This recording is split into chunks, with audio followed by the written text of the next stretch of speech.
সুপ্রিয় দর্শক আসসালামু আলাইকুম। Welcome back to my channel cooking studio by Arin. আজকের পর্বে আপনাদেরকে পাউরুটি আর দুধ দিয়ে মুখে লেগে থাকার মতো স্বাদের অসম্ভব মজার একটি নাস্তার রেসিপি তৈরি করে দেখাবো। আর এই নাস্তাটি খেতে এতটাই বেশি মজার হয় যে একবার তৈরি করলে বারবার তৈরি করার রিকোয়েস্ট আপনার কাছে আসতেই থাকবে। নাস্তা তৈরি করার জন্য আমি এখানে একটি ফ্রাই প্যান নিয়েছি আর এখন এর মধ্যে নিয়ে নিচ্ছে 2 কাপ পরিমাণ দুধ। আর আমি যে দুধটা নিচ্ছি এটা কিন্তু আগে থেকে জাল করা দুধ। এরপর এখন আমি এর মধ্যে দিয়ে দিচ্ছি 2 টেবিল চামচ পরিমাণ কাস্টার্ড পাউডার। আর এই কাস্টার্ড পাউডার আপনারা যে কোনো সুপার শপ কিংবা বড় যে কোনো মুদি দোকানেই পেয়ে যাবেন। এখন চুলায় ওঠানোর আগে কাস্টার্ড পাউডার দুধের সঙ্গে খুব ভালো করে মিশিয়ে নিচ্ছে। আর এই কাজটি অবশ্যই চুলায় উঠিয়ে নেওয়ার আগে করে নিতে হবে, না হলে কিন্তু দেখা যাবে চুলায় দেওয়ার পরে কাস্টার্ড পাউডার দিলে এটা দলা পেকে যেতে পারে। এরপর এখন এই প্যানটিকে আমি চুলায় উঠিয়ে দিয়েছি। এখন আমি এর মধ্যে দিয়ে দিলাম 1/3 কাপ পরিমাণ চিনি।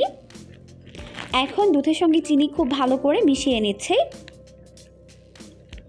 আর চুলায় ওঠানোর পরে কিন্তু এটাকে আর নাড়াচাড়া বন্ধ করা যাবে না। নাড়াচাড়া বন্ধ করলে কিন্তু দেখা যাবে কাস্টার্ড পাউডার থাকার কারণে এটা জমাট বেঁধে যেতে পারে। তাই চুলার আঁচটিকে মিডিয়াম ফ্লেমে রেখে এটাকে অনবরত এইভাবেই নাড়তে হবে। আর হ্যাঁ, কাস্টার্ড পাউডার কিন্তু ঠান্ডা দুধের মধ্যেই অ্যাড করতে হবে। তো এখন আমি এর মধ্যে কিছু বাদাম কুচি দিয়ে দিলাম। আমি এখানে কিছু কাজু বাদাম আর কিছু কাঠবাদাম নিয়েছিলাম, তবে আপনারা এখানে পছন্দ মতো বাদাম অ্যাড করতে পারেন। আর এখন কিন্তু এই মালাই অনেকটাই ঘন হয়ে গেছে।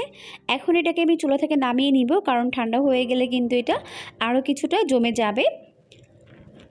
চুলায় ওঠানোর পর এটাকে আমি প্রায় 5 মিনিটের মতো এইভাবে জাল করে নিয়েছি। তো এখন আমাদের মালাই রেডি। তো এখন চলে এসেছি পরবর্তী স্টেপে। তো এই জন্য আমি এখানে কিছু ব্রেড স্লাইস নিয়েছি। আর আমি এখানে স্যান্ডউইচ ব্রেড নিয়েছি, আর স্যান্ডউইচ ব্রেড কিন্তু তুলনামূলক বড় হয়। এখন আমি প্রথমে ব্রেডের চারপাশের এই শক্ত অংশগুলোকে কেটে বাদ দিয়ে দিচ্ছি। এরপর প্রতিটা পিস আমি এরকম ট্রায়াঙ্গেল শেপে কেটে নিচ্ছি। তো সবগুলো ব্রেড আমি এরকম সেমভাবে কেটে নিয়েছি। এখন চলে যাচ্ছি পরবর্তী স্টেপে।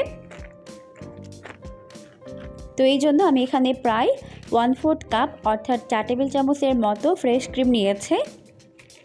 আপনাদের কাছে ফ্রেশ ক্রিম না থাকলে দুধের সর কিংবা লিকুইড দুধও ব্যবহার করতে পারেন। এরপর এখন এর মধ্যে দিয়ে দিলাম প্রায় 1/4 কাপের মতো গুঁড়া দুধ আর দিয়ে দিলাম 2 টেবিল চামচের মতো চিনি। এখন এইগুলোকে একত্রে খুব ভালো করে মিশিয়ে নিচ্ছে। খুব ভালো করে মিশিয়ে নেওয়া হয়ে গেলে এখন চলে যাচ্ছি পরবর্তী স্টেপে।